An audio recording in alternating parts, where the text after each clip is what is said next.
Hey guys, അപ്പോൾ ഇന്ന് ഞാൻ നിങ്ങൾക്ക് വേണ്ടി കൊണ്ടുവന്നിരിക്കുന്ന മൂവി 2007 ഒരു അമേരിക്കൻ ഹൊറർ മിസ്റ്ററി ത്രില്ലർ മൂവിയായിട്ട് പുറത്തിറങ്ങിയ വേക്കൻസി എന്ന് പറഞ്ഞൊരു മൂവിയാണ് നമ്മളിന്ന് എക്സ്പ്ലെയിൻ ചെയ്യാൻ പോകുന്നത്. പിന്നെ ഒരു കാര്യം കൂടി, നമ്മുടെ ഈ ഒരു ചാനലിൽ, ഈ ഒരു ഫസ്റ്റ് ചാനലിൽ ഹൊറർ ത്രില്ലർ, അതേപോലെ തന്നെ ക്രൈം ത്രില്ലർ, ഈ ഒരു ജനറിലുള്ള മൂവീസ് ആയിരിക്കും അധികമായിട്ടും അപ്ലോഡ് ചെയ്യുന്നത്. അപ്പോൾ നിങ്ങൾക്ക് കുറച്ചുകൂടി ഡിഫറൻ്റ് ആയിട്ട് sci fi movies, feel good movies ഇതെല്ലാം കാണണമെന്നുണ്ടെങ്കിൽ നമുക്കൊരു സെക്കൻഡ് ചാനലുണ്ട്. അത് ഇതുവരെ അറിയത്തില്ല എന്നുണ്ടെങ്കിൽ താഴെ ഡിസ്ക്രിപ്ഷനിലും അതേപോലെ തന്നെ ഫസ്റ്റ് കമന്റിലും പിൻ ചെയ്ത് വെച്ചേക്കാം. അവിടെ പോയി കഴിഞ്ഞാൽ നിങ്ങൾക്ക് ഡിഫറൻ്റ് ആയിട്ടുള്ള സൈഫൈ മൂവീസും ത്രില്ലർ മൂവീസും സർവൈവൽ ത്രില്ലർ മൂവീസ് ഇതെല്ലാം കാണാം. അപ്പോൾ ഇതുവരെ നിങ്ങൾ ആ ഒരു ചാനൽ കണ്ടിട്ടില്ല എന്നുണ്ടെങ്കിൽ മറക്കാതെ ഒന്ന് ചെക്ക് ചെയ്തേക്കുക. അപ്പോൾ അധികം താമസിക്കാതെ നമുക്ക് എന്തായാലും നേരെ സ്റ്റോറിയിലേക്ക് പോവാം. ഈ ഒരു മൂവിയുടെ തുടക്കത്തിലെ ഡേവിഡ്, എമി ഇവർ രണ്ടുപേരും ഭാര്യ ഭർത്താക്കന്മാരാണ്. രണ്ടുപേരും ഇപ്പോൾ രാത്രിയിലെ അവരുടെ കാറിൽ ഇങ്ങോട്ട് പോയിക്കൊണ്ടിരിക്കുന്നു. അതും ആളൊന്നുമില്ലാത്ത ഒരു വല്ലാത്തൊരു പ്രദേശം. അങ്ങനെ പോയിക്കൊണ്ടിരിക്കുമ്പോഴത്തേക്കാണ് റോഡിന് നടുവിലായിട്ട് ഒരു റാക്കൂൺ നിൽക്കുന്നു. ഇത് നമ്മുടെ ഡേവിഡ് കണ്ടിട്ട് പെട്ടെന്ന് വണ്ടി അതിനിടിക്കാത്ത രീതിയിൽ ഒഴിച്ചു മാറ്റാൻ ശ്രമിക്കുന്നതും വണ്ടി അവിടെ ഇടിച്ചു നിൽക്കുന്നുണ്ട്. ഈ ഒരു റാക്കൂണിന് ചെറിയ രീതിയിൽ പരിക്കും പറ്റുന്നുണ്ട്. എന്നിരുന്നാലും അതാണെങ്കിലോ കാടിനകത്തേക്ക് കയറി പോകുന്നു. ഓക്കെ, ആർക്ക് കുഴപ്പമില്ല എന്നും പറഞ്ഞിട്ട് ഈ റാക്കൂണിന് വല്ല ടോർച്ചും പിടിച്ചോണ്ട് നിന്നൂടെ മനുഷ്യനെ പേടിപ്പിക്കാൻ വേണ്ടിയിട്ട്. അങ്ങനെ റാക്കൂൺ പോയതിനു ശേഷം ഇവരായാലും ഓക്കെ കുഴപ്പമൊന്നുമില്ല എന്ന് പറഞ്ഞിട്ട് വണ്ടിയെ സ്റ്റാർട്ട് ചെയ്ത് വീണ്ടും അവിടെ നിന്ന് ഇങ്ങനെ പോവാണ്. കുറെ ദൂരം പോകുമ്പോഴത്തേക്കും വണ്ടിയുടെ എഞ്ചിനിൽ എന്തൊക്കെയോ ശബ്ദം കേൾക്കുന്നുണ്ട്. അത് നമ്മുടെ ഡേവിഡിന് ചെറിയ രീതിയിൽ മനസ്സിലാവുന്നുണ്ട്. അതുമല്ല, എമി ആണെങ്കിലോ അവളുടെ കയ്യിലുള്ള ഒരു ആപ്പിൾ എടുത്ത് കട്ട് ചെയ്ത് ഇങ്ങനെ കഴിക്കുമ്പോഴത്തേക്കും അറിയാതെ കയ്യിൽ കത്തി കൊണ്ടിട്ട് കൈ മുറിയും. ഇനിയിപ്പോ എന്ത് ചെയ്യുന്ന ആലോചിച്ചിട്ട് കുറെ ദൂരം പോകുമ്പോഴത്തേക്കാണ് അവിടെ ഒരു ഗ്യാസ് സ്റ്റേഷൻ കാണുന്നത്. അതും വളരെ പഴയതാണ്. അങ്ങനെ അവിടേക്ക് വണ്ടി കൊണ്ട് നിർത്തിയിട്ട് ആരെങ്കിലും ഉണ്ടോ ഇല്ലേന്ന് ഇങ്ങനെ നോക്കുമ്പോ പെട്ടെന്ന് ഇവര് പേടിപ്പിക്കുന്ന രീതിയിൽ ഒരുത്തൻ കാറിനടുത്തേക്ക് വന്ന് നിൽക്കുന്നു. എന്റെ മോനെ മൂക്കിനിട്ടൊരു ഇടി കൊടുക്കാനുള്ളത്. അപ്പൊ അവനൊരു മെക്കാനിക്കാണ്. ഇതറിയുമ്പോഴത്തേക്കാണ് ഇവർക്ക് സമാധാനാവുന്നത്. അപ്പൊ കാറിന്റെ പ്രശ്നം പറയുമ്പോഴത്തേക്കും അവനായാലും അതെന്താണ് ഇങ്ങനെ തുറന്നു നോക്കി ഓക്കെ ചെറിയ രീതിയിൽ ആ ഒരു പ്രശ്നം ഒന്ന് പരിഹരിച്ച് കൊടുക്കുന്നുണ്ട്. അതുകൊണ്ട് തന്നെ ഡേവിഡ് അവനൊരു $20 കൊടുക്കുന്നതും ആ ഒരു സന്തോഷത്തിലെ ഒരു കമ്പ് തിരിയെടുത്ത് കത്തിച്ച് ഇവരുടെ കയ്യിൽ കൊടുക്കാണ്. ഇനി അവിടുത്തെ ദീപാവലിയല്ലോ ആയിരിക്കും, അല്ലെങ്കിൽ ഈ നട്ട പാതിരാത്രിയിലെ കമ്പി തിരിയും പിടിച്ചുകൊണ്ട് നടക്കേണ്ട ആവശ്യം എന്താണ്? അങ്ങനെ ഇവര് രണ്ടുപേരും ആ ഒരു സന്തോഷത്തിലെ അവിടെ നിന്നും കാർ എടുത്ത് പിന്നെയും കുറെ മുന്നിലേക്ക് പോകുമ്പോൾ വണ്ടിയിൽ വീണ്ടും പ്രശ്നമാണ്. ഇത്തവണ വണ്ടി എന്തായാലും ഒരിടത്ത് സ്റ്റോപ്പായിട്ട് നിൽക്കുന്നുണ്ട്. ഡേവിഡ് ആയാലും ഇറങ്ങിയിട്ട് എന്തെങ്കിലും പ്രശ്നമുണ്ടോ എന്ന് നോക്കുമ്പോഴത്തേക്കും അവനെ കൊണ്ട് എന്തായാലും അത് പരിഹരിക്കാൻ കഴിയത്തില്ല. ഓക്കെ, എന്തായാലും നമുക്ക് തിരിച്ച് ആ ഒരു ഗ്യാസ് സ്റ്റേഷനിലേക്ക് തന്നെ പോയാലോ, കാരണം ഇവിടെ നിന്ന് കുറച്ച് മാത്രം പോയാൽ മതി എന്നും പറഞ്ഞ് രണ്ടുപേരും കാറിൽ നിന്ന് ഇറങ്ങി നടന്ന് ആ ഒരു ഗ്യാസ് സ്റ്റേഷനിലേക്ക് വരും. എന്നിട്ട് അവിടെ വന്ന് ആ ഒരു മെക്കാനിക് ബോയ് ഉണ്ടല്ലോ, അവൻ എവിടെയാണെന്ന് നോക്കുമ്പോഴത്തേക്കും അവനെ എവിടെ കാണുന്നില്ല. അതുമല്ല, ആ ഒരു ഗ്യാസ് സ്റ്റേഷന് അടുത്തായിട്ട് തന്നെ ഒരു റെസ്റ്റോറന്റ് അല്ല സോറി, അതൊരു ചെറിയ ഹോട്ടലാണ്. അതിനകത്തേക്ക് കയറി ചെല്ലുമ്പോഴത്തേക്കും റൂമിനകത്ത് നിന്ന് ഒരു ലേഡി കരയുന്ന ശബ്ദം ഇതുപോലെ. ഇതെന്താണെന്നുള്ളൊരു സംശയം രണ്ടുപേർക്കും ഉണ്ട്. അപ്പോഴേക്കും ഡേവിഡ് അവിടെയുള്ള ഒരു ബെല്ലടിക്കാനായിട്ട് ഇങ്ങനെ വരുമ്പോൾ എമി അതിന് സമ്മതിക്കത്തില്ല. എന്നിരുന്നാൽ അവൻ ആ ഒരു ബെല്ലിലേക്ക് അടിക്കുമ്പോഴത്തേക്കും ഈ ഒരു ഹോട്ടലിന്റെ ഓണർ ആയിട്ടുള്ള ഒരാൾ ഇറങ്ങി വരുന്നു. അവന്റെ പേര് മെയ്സൺ എന്നാണ്. അപ്പോൾ ഡേവിഡ് ചോദിക്കും, അല്ല എന്തെങ്കിലും പ്രശ്നമുണ്ടോ, ഉള്ളിലൊരു സ്ത്രീ കരയുന്നത് കേട്ടു എന്ന് പറയുമ്പോൾ മെയ്സൺ ഓ സോറി എന്ന് പറഞ്ഞിട്ട് പെട്ടെന്ന് അകത്തേക്ക് കയറി ഒരു റിമോട്ട് പിടിച്ച് ഇങ്ങനെ പ്രസ് ചെയ്യും. അപ്പോൾ ആ ഒരു ശബ്ദം കേൾക്കുന്നില്ല. എന്നിട്ടാണ് പറയുന്നത് ഞാൻ TV ഇട്ടേക്കുമായിരുന്നു. അപ്പോൾ ഡേവിഡ് ചോദിക്കും, അല്ല ഞങ്ങളൊരു മെക്കാനിക്കിനെ തിരക്കുമായിരുന്നു, അവനിവിടെ ഉണ്ടോന്ന് ചോദിക്കുമ്പോൾ ഇപ്പോൾ ഒരുപാട് രാത്രിയായില്ലേ, അവൻ ചിലപ്പോൾ വീട്ടിൽ പോയി കാണും, നിങ്ങൾക്ക് എന്തെങ്കിലും ആവശ്യമുണ്ടെങ്കിൽ അതെ വെളിയിലൊരു ബൂത്ത് ഉണ്ട്, അവിടെ പോയി വിളിച്ചു എന്ന് പറയുമ്പോൾ ഡേവിഡ് കുറച്ച് പണം കൊടുത്ത് ചില്ലറ ഇങ്ങനെ വാങ്ങിക്കും. അങ്ങനെ ഇവര് രണ്ടുപേരും ഡോർ തുറന്ന് വെളിയിലേക്ക് പോകാനായിട്ട് വരുമ്പോൾ മെയ്സൺ പെട്ടെന്ന് അല്ല നിങ്ങൾക്ക് വിരോധം ഇല്ലാന്നുണ്ടെങ്കിൽ ഇവിടെ കുറച്ച് റൂമുകളുണ്ട്, അവൈലബിൾ ആണ്, വേണമെന്നുണ്ടെങ്കിൽ ഇന്ന് രാത്രി ഇവിടെ കഴിയാം എന്ന് പറയുമ്പോൾ ഡേവിഡ് എമിയും ഇപ്പോൾ സംസാരിക്കും. എമി പറയും ഇല്ലല്ല ഇവിടെ നിൽക്കണ്ട, നമുക്ക് എന്തായാലും പോവാന്ന് പറയുമ്പോൾ ഡേവിഡ് അതൊന്നും കേൾക്കാതെ നേരെ ചെന്നിട്ട് റൂം ബുക്ക് ചെയ്യാണ്. ഷെടാ, ഒരാൾ പറഞ്ഞാലും കേൾക്കത്തില്ല എന്ന് വെച്ച് കഴിഞ്ഞാല് അപ്പോൾ മെയ്സൺ ആയാലും അല്ല നിങ്ങളുടെ ഐഡി എന്തെങ്കിലും ഉണ്ടോ എന്ന് ചോദിക്കുമ്പോൾ ഇവനായാലും ഒരു ഐഡി കൊടുക്കുമ്പോഴത്തേക്കും അത് ആ ഒരു ബുക്കിൽ എഴുതിയിട്ട് ഒരു കീയും കൊടുത്ത് ഈ ഒരു നമ്പർ മുറിയാണെന്ന് പറഞ്ഞ് അവർ രണ്ടുപേരെ പറഞ്ഞിട്ട് ഗുഡ് നൈറ്റ് എന്നും പറഞ്ഞിട്ട് നമ്മുടെ മെയ്സൺ ആയാലും ഒരു വല്ലാത്ത നോട്ടം അവരിങ്ങനെ നോക്കുന്നുണ്ട്. അത് കഴിഞ്ഞ് നേരെ ആ ഒരു റൂമിനകത്തേക്ക് കയറി പോയിട്ട് ഡോർ അടയ്ക്കുമ്പോഴത്തേക്കും ഈ ഒരു ലേഡി കരയുന്ന ശബ്ദം പിന്നെയും കേൾക്കുന്നു. അങ്ങനെ ഇവര് രണ്ടുപേരും നേരെ ആ ഒരു ബുക്ക് ചെയ്ത റൂം ഉണ്ടല്ലോ അവിടേക്ക് ചെന്നിട്ട് ലൈറ്റ് ഇടുമ്പോഴത്തേക്കും ആ ഒരു സ്വിച്ചിന്റെ അടുത്ത് നിന്നും ഒരു വലിയ പാറ്റ താഴേക്ക് ഇറങ്ങി പോവാണ്. ഇതിനെ വല്ലതും കണ്ടിരുന്നെങ്കിൽ ഈ ഒരു റൂം എമി എന്തായാലും തല തിരിച്ചു വെച്ചാനെ. അങ്ങനെ മരുന്ന് കഴിക്കാന്ന് പറഞ്ഞ് അവിടെയുള്ള പൈപ്പ് തുറന്ന് നോക്കുമ്പോൾ അതിനകത്തുള്ളത് അഴുക്ക് വെള്ളമാണ്. അതുകൊണ്ട് എന്തായാലും കുടിക്കാൻ കഴിയത്തില്ല. അവൾ ആ ഒരു മരുന്നാണെങ്കിൽ വിഴിഞ്ഞങ്ങ് ഇറക്കുകയാണ്. അങ്ങനെ അത് കഴിഞ്ഞിട്ട് രണ്ടുപേരും കട്ടിലിരുന്ന് സംസാരിക്കുമ്പോൾ തന്നെ നമുക്കൊരു കാര്യം മനസ്സിലാവുന്നുണ്ട്. രണ്ടുപേരും ഡിവോഴ്സ്ഡ് ആണ്. ആ ഒരു പേപ്പറിൽ സൈൻ ചെയ്തിട്ടിരിക്കുകയാണെന്ന് തോന്നുന്നു. അതാണ് ഇവൻ അവൾ പറയുന്നതൊന്നും അങ്ങനെ കേൾക്കാതെ ഓരോ കാര്യങ്ങളായിട്ട് ചെയ്യുന്നത്. അവിടെയുള്ള ആ ലാൻഡ് ഫോൺ ഉണ്ട്. അപ്പോഴേക്കാണ് ആ ഒരു റൂമിലെ ഫോൺ ഇങ്ങനെ റിങ് ചെയ്യുന്നതും എമി എടുത്ത് ചെവിയിൽ വെച്ച് സംസാരിക്കാൻ ശ്രമിക്കുമ്പോൾ ആരും ഒന്നും മിണ്ടുന്നില്ല. അങ്ങനെ അവള് ഫോൺ എടുത്ത് വീണ്ടും അതിന് മുകളിലേക്ക് തന്നെ വെക്കുമ്പോഴത്തേക്കും ഡോറിൽ ആരോ തട്ടുന്ന ശബ്ദം. ഡേവിഡ് വന്നിട്ട് ഡോർ തുറന്ന് നോക്കുമ്പോഴത്തേക്കും അവിടെയും ആരെ കാണുന്നില്ല. അങ്ങനെ അവൻ വന്നിട്ട് പറയാൻ ആരുമില്ല എന്ന് പറയുമ്പോൾ വീണ്ടും ഈ ഒരു ഫോൺ റിങ് ചെയ്യാണ്. ഇത്തവണ ഡേവിഡ് വന്ന് ഫോൺ എടുത്ത് സംസാരിക്കുമ്പോൾ അപ്പോഴും ആരും മിണ്ടുന്നില്ല. അതേ സമയം തന്നെ അടുത്തുള്ളൊരു റൂം, അതിന്റെ ഡോർ ഇങ്ങനെ തട്ടുമ്പോഴത്തേക്കും ആ ഒരു ഡോർ ഒന്ന് തുറന്നു നോക്കുമ്പോൾ അതിനപ്പുറത്ത് മറ്റൊരു ഡോർ ഉണ്ട്. അല്ല, നിങ്ങൾക്ക് എന്ത് വേണമെന്ന് ഞങ്ങൾക്ക് അറിയത്തില്ല, ഇപ്പൊ തന്നെ ഒരുപാട് ലേറ്റ് ആയി എന്ന് പറയുന്നതും ആ ഒരു ഡോറിൽ നിന്നും ഭയങ്കരമായിട്ട് ശബ്ദം കേൾക്കുന്നു. ഇവര് രണ്ടുപേരും പേടിച്ചു പോകും. അപ്പോഴേക്കും തന്നെ നമ്മുടെ എമി ഓടി വന്നിട്ട് ആ ഒരു ഡോർ അങ്ങ് അടയ്ക്കുന്നതും ഡേവിഡ് പറയും ശരി ഞാൻ ഇപ്പൊ വരാന്ന് പറഞ്ഞിട്ട് അവൻ നേരെ റൂമിന്റെ വെളിയിലേക്ക് ഇറങ്ങി അടുത്ത റൂമിലേക്ക് ചെന്ന് അതിന്റെ ഡോറിൽ ഇങ്ങനെ തട്ടുമ്പോഴത്തേക്കും അവിടെ നിന്ന് ആരും പ്രതികരിക്കുന്നില്ല.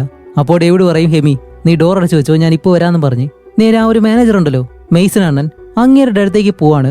അങ്ങനെ അവിടെ ചെന്നിട്ട് ആ ഒരു ബെല്ലടിക്കുമ്പോഴത്തേക്കും മെയ്സൺ വെളിയിലേക്ക് ഇറങ്ങി വരും. അല്ല എന്തു പറ്റി? ഞങ്ങളുടെ റൂമിനടുത്തുള്ള റൂമിലെ ആരോ ഉണ്ട്, അവർ കുറെ നേരമായിട്ട് ഡോറിലേക്ക് തന്നെ തട്ടുന്നു, എന്താണെന്ന് നോക്കാൻ കഴിയുമെന്ന് ചോദിക്കുമ്പോൾ അത് കുടിച്ചിട്ട് ഏതെങ്കിലും പയ്യന്മാരായിരിക്കും, വലിയ കാര്യമൊക്കെ ഉണ്ടെന്ന് പറയുന്നത്. ഓക്കെ ശരി, ദേ അവിടെ 2 തോക്കിരിക്കുന്നുണ്ടല്ലേ, അതിൽ വർക്ക് ആവുന്നത് പോലെ ഏതെങ്കിലും ഒരു തോക്ക് ഞങ്ങൾക്ക് തരണമെന്ന് പറഞ്ഞിട്ട് ഡേവിഡ് നേരെ റൂമിലേക്ക് പോവാണ്.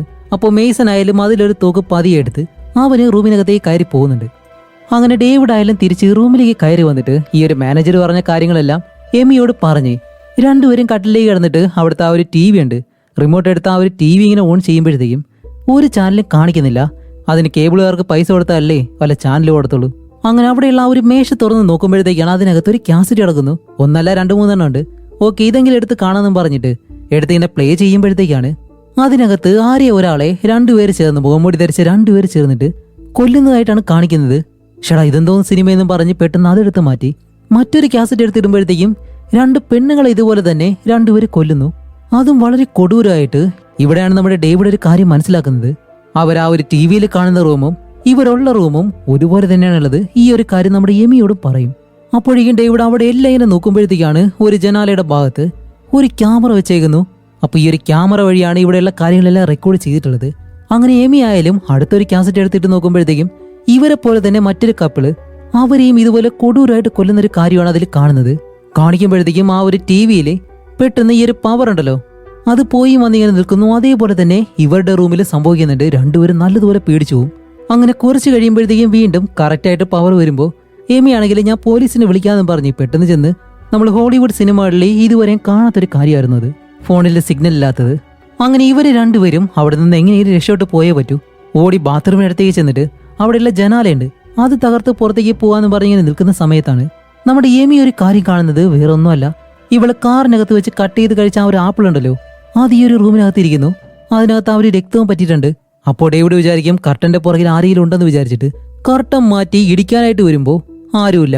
ഓക്കെ എന്തായാലും വെളിയിൽ ആരെങ്കിലും ഉണ്ടോ എന്ന് അറിയാൻ വേണ്ടി ജനാലയുടെ ആ ഒരു കർട്ടൻ മാറ്റി വെളിയിലേക്ക് നോക്കുമ്പോൾ ആരെയും കാണുന്നില്ല. അതുകൊണ്ട് രണ്ടുപേരും ഡോറും തുറന്ന് വെളിയിലേക്ക് വന്നിട്ട് അവിടെ നിന്നൊരു ഒറ്റ ഓട്ടം ഓടി വരുമ്പോഴത്തേക്കാണ് മുഖം മൂടി ധരിച്ച് 2 പേര് ഇവരെ കൊല്ലാൻ വേണ്ടി ഇങ്ങനെ വരുന്നു.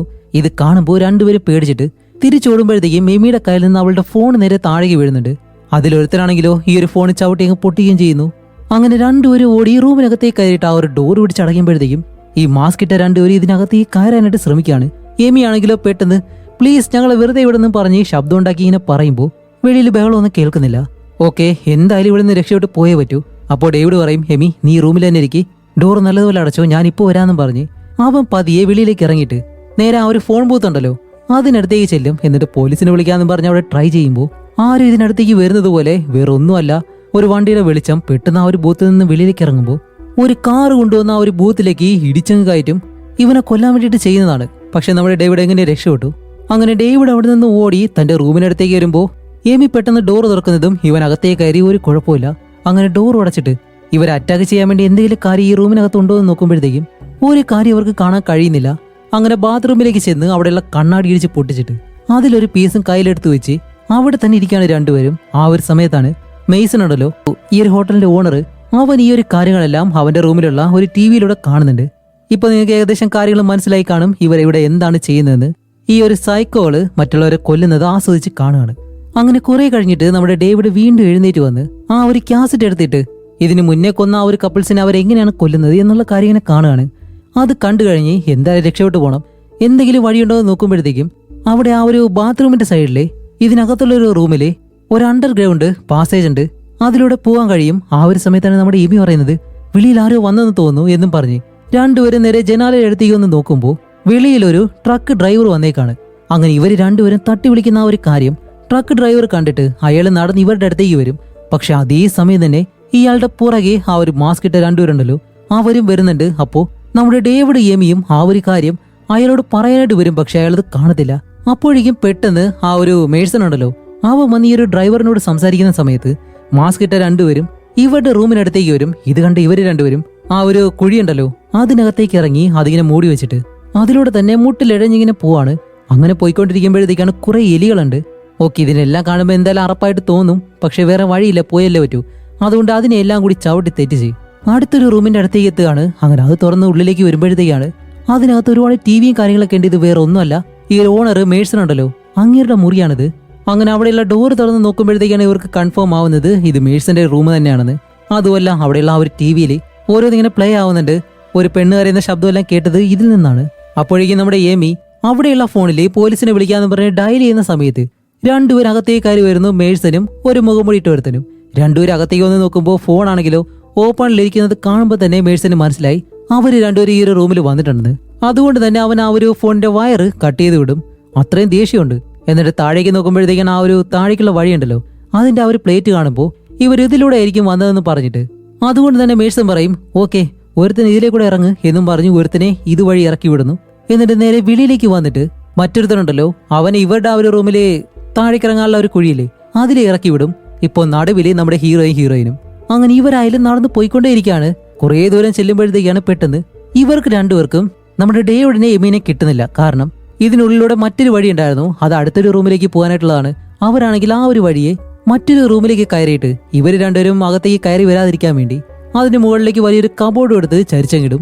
അങ്ങനെ ആ ഒരു റൂമിൽ നിന്നിട്ട് രണ്ടുപേരും ജനാല വഴി വെളിയിലേക്ക് നോക്കുമ്പോൾ അവിടേക്ക് ഒരു പോലീസുകാരൻ വന്നിട്ടുണ്ട്. അങ്ങനെ മേഴ്സൺ ആയാലും പെട്ടെന്ന് വെളിയിലേക്ക് ഇറങ്ങി വന്നിട്ട് സാർ എന്തു പറ്റിയെന്ന് ചോദിക്കുമ്പോൾ ഇല്ല ഇവിടെ നിന്നൊരു കോള് വന്നു, എന്തോ ഒരു സഹായം വേണമെന്നും പറഞ്ഞ് അത് അന്വേഷിക്കാനാണ് വന്നത് എന്നും പറഞ്ഞിട്ട് ആ ഒരു പോലീസുകാരൻ ഇതിനകത്തേക്കെല്ലാം കയറി ഇങ്ങനെ നോക്കുകയാണ്. അങ്ങനെ മേഴ്സനെ വിളിച്ച് ഒരു റൂമിനടുത്തേക്ക് വന്നിട്ട് ഈ ഒരു ഡോർ അങ്ങ് തുറക്കാൻ പറയുമ്പോൾ മേഴ്സൺ ആയാലും കീ വെച്ചിട്ട് ഒന്ന് രണ്ട് കീകളെല്ലാം എടുത്ത് നോക്കുന്നുണ്ട്. എന്നിട്ട് പറയും സോറി സാർ ഈ ഒരു കീ എന്റെ കയ്യിലില്ല, ഞാൻ എടുത്തിട്ട് വരാമെന്ന് ഇങ്ങനെ പറയും. കാണുന്നത് നമുക്കല്ലേ അറിയത്തുള്ളൂ ഈ ഒരു മണ്ടൻ പോലീസിനെ പറ്റിക്കുവാണെന്ന്. അങ്ങനെ അവൻ അവിടെ നിന്ന് പോകുമ്പോഴത്തേക്കും ആ ഒരു പോലീസുകാരൻ ഡോർ തുറന്നു നോക്കുമ്പോൾ അത് തുറന്നു വരുന്നുണ്ട്. അപ്പൊ തന്നെ അവൻ എന്തോ ഒരു കള്ളത്തരം കാണിക്കുന്നുണ്ടെന്ന് മനസ്സിലായി. അതുമല്ല ആ ഒരു റൂമിനകത്തേക്ക് ചെല്ലുമ്പോൾ തന്നെ അവിടെയുള്ള ടിവിയിൽ ഇതുപോലെ ഒരുപാട് പേരെ ഉപദ്രവിക്കുന്ന ആ ഒരു വീഡിയോ പോലീസുകാരെ കാണുമ്പോൾ അയാള് പെട്ടെന്ന് തോക്കെടുത്ത് കയ്യിലേക്ക് വെക്കും. അതേസമയം നമ്മുടെ ഡേവിഡും എമിയും ഉള്ള ആ ഒരു റൂമിലേക്ക് മാസ്കിട്ട് ഒരുത്തൻ കയറി വരാൻ ശ്രമിക്കുമ്പോൾ ഡേവിഡ് എന്താ ചെയ്യുന്ന വെച്ചാല് ആ ഒരു ടേബിള് താഴേക്ക് പിടിച്ചിങ്ങനെ പ്രസ് ചെയ്യാണ്. അവന് കയറി വരാനായിട്ട് കഴിയുന്നില്ല. അതേസമയം എമി വെളിയിലേക്ക് വന്ന് നോക്കുമ്പോഴത്തേക്കും നമ്മുടെ പോലീസുകാരൻ തോക്കും കൊണ്ട് നേരെ വെളിയിലേക്ക് ഇറങ്ങി വരും. ആ ഒരു ഗ്യാപ്പില് നമ്മുടെ ഡേവിഡും എമിയും പെട്ടെന്ന് വെളിയിലേക്ക് ഇറങ്ങി ആ ഒരു പോലീസുകാരൻ്റെ അടുത്തേക്ക് ഓടി വരുമ്പോൾ അയാൾ തോക്ക് കാണിക്കുകയാണ്. അപ്പൊ ഇവർ പറയും പ്ലീസ് സാർ ഞങ്ങളാണ് വിളിച്ചത്, ഞങ്ങളെയാണ് രക്ഷിക്കണമെന്ന് പറയുമ്പോൾ ഓക്കെ വന്ന് വണ്ടിയിൽ കയറാൻ പറഞ്ഞ് മൂന്നുപേരും വന്നിട്ട് ആ ഒരു വണ്ടിയിലേക്ക് കയറി സ്റ്റാർട്ട് ചെയ്യാനായിട്ട് ശ്രമിക്കുമ്പോൾ വണ്ടി സ്റ്റാർട്ട് ആവുന്നില്ല. ഷടാ ഇതെന്താന്നും പറഞ്ഞിട്ട് പോലീസുകാരൻ ചെന്ന് മുന്നിലത്തെ ആ ഒരു ഭാഗം തുറന്ന് നോക്കുമ്പോഴത്തേക്കാണ് ഇവർ സ്റ്റാർട്ട് ചെയ്യാതിരിക്കാൻ വേണ്ടി അതിലെ ഏതോ ഒരു വയറ് കട്ട് ചെയ്ത് വെച്ചേക്കുന്നു. എന്നിട്ട് പെട്ടെന്ന് ആ ഒരു മൂടി അതങ്ങനെ അടയ്ക്കുമ്പോഴത്തേക്കും കാണിക്കുമ്പോൾ നമ്മുടെ പോലീസുകാരന്റെ പുറകെ ആ മുഖംമൂടി വന്ന് നിന്നിട്ട് പോലീസുകാരന്റെ വയറിലേക്ക് കുത്തി അയാളെ കൊല്ലുകയാണ്. അതുമല്ല കുറച്ച് കഴിയുമ്പോൾ തന്നെ ആ ഒരു മെയ്സൺ അവനും വെളിയിലേക്ക് ഇറങ്ങി വരുന്നതും നമ്മുടെ ഡേവിഡും എമിയും വീണ്ടും ഓടിയിട്ട് അവരുടെ റൂമിനകത്തേക്ക് തന്നെ കയറും. എന്നിട്ട് ഡോർ അടയ്ക്കുമ്പോൾ ആ ഒരു മുഖംമൂടി ഉണ്ടല്ലോ അവനുള്ളിലേക്ക് കൈയിടുമ്പോഴത്തേക്കും ഡോർ പിടിച്ചു വെച്ച് രണ്ടിടി അവന്റെ കയ്യിലേക്ക്. ഇനി ഇവൻ എങ്ങനെ ചോറ് തിന്നുമെന്ന് നമുക്ക് നോക്കാം. അതുപോലെ തന്നെ പണി കൊടുത്തിട്ടുണ്ട്. അങ്ങനെ അകത്ത് നിന്നിട്ട് നമ്മുടെ ഡേവിഡ് ആണെങ്കിലോ എന്തെങ്കിലും വഴി കണ്ടുപിടിച്ചേ മതിയാവൂ എന്നുള്ള രീതിയിൽ അടുത്തുള്ളൊരു ജനാലുണ്ട് അതിന്റെ ആ ഒരു ഗ്ലാസ് ഒരു കമ്പി ഉപയോഗിച്ച് ഇടിച്ച് പൊട്ടിച്ചിട്ട് എമിയുടെ തുണി പെട്ടെന്ന് വലിച്ചു കീറാണ്. എന്നിട്ട് ആ ഒരു പൊട്ടിയ ഗ്ലാസ്സിൽ അതിങ്ങനെ തൂക്കിയിടും. എന്നിട്ട് എമിയെ ഈ ഒരു റൂമിന്റെ മുകളിലായിട്ട് ചെറിയൊരു ഭാഗമുണ്ട് കയറിയിരിക്കാൻ വേണ്ടി, അതിന് മുകളിലേക്ക് നമ്മുടെ എമിയെ കയറ്റി വിട്ട് ഓക്കെ എന്തു വന്നാലും നീ ഇവിടെ നിന്ന് താഴേക്ക് ഇറങ്ങരുത് എന്ന് പറഞ്ഞ് അവളെ അവിടെ ഇരുത്തിയിട്ട് ഡേവിഡ് നേരെ വെളിയിലേക്ക് വന്നിട്ട് ഡോറ് തുറക്കുമ്പോഴത്തേക്കാണ് ആ മാസ്ക് ഇട്ടവൻ അങ്ങനെ വന്ന് കത്തിയോണ്ട് ഒരു ഒറ്റ കുത്ത്. ആദ്യമേ തന്നെ നമ്മുടെ എമി പറഞ്ഞതാണ് ഇവിടെ നിൽക്കണ്ട പോവാന്ന്. വാശിപ്പുറത്ത് കയറി റൂമും ബുക്ക് ചെയ്തിട്ട് ഇപ്പൊ ആ ഒരു റൂമിൽ തന്നെ മരിക്കേണ്ട അവസ്ഥ. അങ്ങനെ ഡേവിഡ് മരിക്കാറായിട്ടുള്ള അവസ്ഥയിൽ അവിടെ കിടക്കുമ്പോഴത്തേക്കും ഇതെല്ലാം നമ്മുടെ എമി കാണുന്നുണ്ട്. അവളാണെങ്കിൽ ഇപ്പൊ ഒന്നും ചെയ്യാൻ കഴിയാതെ അവിടെ ഇരുന്ന് കരയാണ്. കുറച്ച് കഴിയുമ്പോഴത്തേക്കാണ് ഈ ഒരു റൂമിലേക്ക് ആ ഒരു മെയ്സൺ ഉണ്ടല്ലോ അവൻ ഇങ്ങനെ കയറി വരുന്നത്. അങ്ങനെ ഇവര് നമ്മുടെ എമിയെ ആ റൂം മുഴുവനായിട്ട് നോക്കുമ്പോൾ ആ ഒരു ജനാലയില് അവളുടെ തുണി ഇങ്ങനെ കീറിയിരിക്കുന്നു. അപ്പൊ അവൾ എന്തായാലും പുറത്തൂടെ രക്ഷപ്പെട്ടു പോയി എന്നുള്ള രീതിയിൽ ഇവരെല്ലാവരും നേരെ വെളിയിലേക്ക് വരും. അങ്ങനെ അന്നത്തെ രാത്രി കഴിഞ്ഞിട്ട് ഇപ്പൊ കാണിക്കുമ്പോൾ അടുത്ത ദിവസമായി. അപ്പോഴാണ് എമി ആയാലും പതിയെ എഴുന്നേറ്റ് ആ ഒരു റൂമിൽ നിന്നും വെളിയിലേക്ക് ഇറങ്ങിയിട്ട് ആ ഡോറിനടുത്തായിട്ടാണ് ഡേവിഡ് കിടക്കുന്നത്. അവന്റെ അടുത്തേക്ക് എഴഞ്ഞു വന്ന് അവനെ പിടിക്കാനായിട്ട് ശ്രമിക്കുമ്പോൾ ആ റൂമിൽ നിന്ന് ഇറങ്ങി വരുന്നു മാസ്ക് ഇട്ട ഒരുത്തൻ. ഉറങ്ങാതെ അങ്ങനെ ഇരിക്കുകയാണ്. അപ്പോഴേക്ക് എമി പെട്ടെന്ന് ആ റൂമിൽ നിന്ന് ഒരു ഒറ്റ ഓട്ടം ഓടി വന്ന് അടുത്തൊരു കാറുണ്ട്. അതിനകത്തേക്ക് കയറിയിട്ട് അത് സ്റ്റാർട്ട് ചെയ്യാനായിട്ട് ശ്രമിക്കുമ്പോഴത്തേക്കും ഒരുത്തൻ ഓടി വന്നിട്ട് ആ ഒരു കാറിന്റെ മുകളിലേക്ക് ചാടിക്കയറി അകത്തേക്ക് കയറാനായിട്ട് ശ്രമിക്കും. പക്ഷെ അതിന് മുന്നേ തന്നെ ഏമി ആ ഒരു കാർ അങ്ങനെ സ്റ്റാർട്ട് ചെയ്തിട്ട് നല്ല വേഗതയിൽ ഓടിച്ച് അടുത്തൊരു മുഖംമുടിക്കാരനുണ്ടല്ലോ അവനെ ഇടിച്ച് അടുത്തുള്ള ഷെഡിനകത്തേക്ക് ഇടിച്ചങ്ങ് കയറ്റുന്നതും അതിൽ മുഖംമുടിയിട്ട ഒരുത്തൻ ആ മുന്നിൽ നിൽക്കുന്നവൻ കാറിനിടയിൽ പെട്ടിട്ട് അവിടെ കിടന്ന് മരിക്കുകയാണ്. എന്റെ പൊന്നോ സാറ്റിസ്ഫാക്ഷൻ എന്ന് പറഞ്ഞു കഴിഞ്ഞാല് ഇപ്പോഴാണ് ഇതിന് സമാധാനമായത്. ചാവട നീയൊക്കെ. അതേപോലെ തന്നെ മുകളിലുള്ളവനും ഈ ഒരു കാറിനുള്ളിൽ തന്നെ ആ ഒരു ഇടിയുടെ ആഘാതത്തില് അവനും മരിച്ചു. എന്നിട്ട് ആ ഒരു കാറിൽ നിന്ന് വെളിയിലേക്ക് ഇറങ്ങിയിട്ട് നേരെ മാനേജറിന്റെ റൂം ഉണ്ടല്ലോ അതിനകത്തേക്ക് നമ്മുടെ ഏമി ഓടിക്കയറും. അതേസമയം ഈ ഒരു കാറ് ഇടിച്ചു കിടക്കുന്ന ആ ഒരു സ്ഥലത്തേക്ക് നമ്മുടെ മേഴ്സൺ വന്നിട്ടാണ്. മേഴ്സൺ ചേട്ടൻ ഇവർ രണ്ടുപേരും മരിച്ചു കിടക്കുന്ന കണ്ടപ്പോ സഹിക്കുന്നില്ല. നിനക്ക് അങ്ങനെ തന്നെ വേണോടാ, എത്ര പേരെ കൊന്നതാ. അതേസമയം ഏമിയാണെങ്കിലോ ആ ഒരു റൂമിൽ നിൽക്കുമ്പോഴത്തേക്കും അവിടെ നിന്നൊരു ചുറ്റിയല് കിട്ടുന്നുണ്ട്. അങ്ങനെ ആ ഒരു ചുറ്റിയലും എടുത്ത് അവള് നേരെ വെളിയിലേക്ക് വരും. നോക്കുമ്പോഴത്തേക്കാണ് മുകളിലായിട്ട് ഒരു തോക്ക് മാത്രമുണ്ട്. അങ്ങനെ ആ ഒരു തോക്ക് എടുക്കാൻ വേണ്ടി അവൾ കൈ എത്തി അതിലേക്ക് പിടിക്കുമ്പോ മേഴ്സൺ ഉണ്ടല്ലോ അവനിപ്പോ പുറകിലൂടെ വന്ന് അവളുടെ കഴുത്തിലേക്ക് ഒരു ബെൽറ്റ് ഇട്ട് കഴുത്ത് മുറുക്കി അവളെ കൊല്ലാൻ ശ്രമിക്കുന്നു. എന്നിട്ട് രണ്ടുപേരും കൂടി നല്ല രീതിയിൽ അടി ഉണ്ടാക്കുന്നുണ്ട്. അതിൽ നമ്മുടെ ഏമിയെ മേഴ്സൺ നല്ലതുപോലെ അടിച്ച് താഴേക്കിട്ട് ഇപ്പൊ അവൻ ആ ഒരു കാര്യം വീഡിയോ റെക്കോർഡ് ചെയ്യുന്നു. അത്രയും സന്തോഷത്തില് അപ്പോഴേക്കും അവന്റെ പെൻഡ്രൈവ് നോക്കി ഒരു ഒറ്റ ചവിട്ട് മേഴ്സന് സഹിക്കാൻ കഴിയുന്നില്ല. നല്ല ചാട്ടവും ചാടുന്നുണ്ട്. എന്നിട്ട് അവനെ പിടിച്ചിടിക്കുമ്പോഴത്തേക്കും അവൻ പെട്ടെന്ന് ഏമിയെ താഴേക്ക് തള്ളിയിടുമ്പോൾ അവിടെയുള്ള ആ ഒരു തോക്ക് ഏമി അങ്ങ് എടുക്കും. എന്നിട്ട് പെട്ടെന്ന് തിരിഞ്ഞ് ഷൂട്ട് ചെയ്യാനായിട്ട് വരുമ്പോൾ അത് ഫയർ ആവുന്നില്ല. അപ്പോഴേക്കാണ് മേഴ്സൺ നിന്നെ വെറുതെ വിടത്തില്ലാന്ന് പറഞ്ഞ് അടുത്തേക്ക് വരുന്നതും അതിന്റെ സേഫ്റ്റി ലോക്ക് അങ്ങനെ അഴിച്ചിട്ട് ഒരു 3 ബുള്ളറ്റ് മേഴ്സൺ അങ്ങ് കൊടുക്കും. ആ ഒരു ബുള്ളറ്റ് കിട്ടിയതും മേഴ്സന് സമാധാനമായി അവൻ മരിച്ച് താഴേക്ക് വീഴാണ്. അങ്ങനെ അത് കഴിഞ്ഞിട്ട് അവള് നേരെ ഡേവിഡിനടുത്തേക്ക് ഓടി വരുമ്പോഴത്തേക്കാണ് ഡേവിഡ് ഇപ്പോഴും മരിച്ചിട്ടില്ല, അവനിപ്പോഴും ശ്വാസമുണ്ട്. ഇതുകൂടി കാണുന്നതും ഓടി വന്ന് ആ ഒരു മേഴ്സന്റെ റൂം ഉണ്ടല്ലോ അവിടെ നിന്നും ആ ഒരു ഫോണിന്റെ വയർ എടുത്ത് കണക്ട് ചെയ്ത് പോലീസിനെ വിളിക്കുന്നതും കുറച്ച് കഴിയുമ്പോൾ തന്നെ പോലീസ് അവിടേക്ക് വന്ന് ഇവരെ രണ്ടുപേരും അവിടെ നിന്ന് കൊണ്ടുപോകുന്നതും ഈ ഒരു മൂവിയും ഇവിടെ വെച്ച് അവസാനിക്കുന്നു. അപ്പോൾ അടുത്തൊരു മൂവിയായിട്ട് ഉടനെ തന്നെ വരാം. അതുവരയ്ക്കും ബൈ.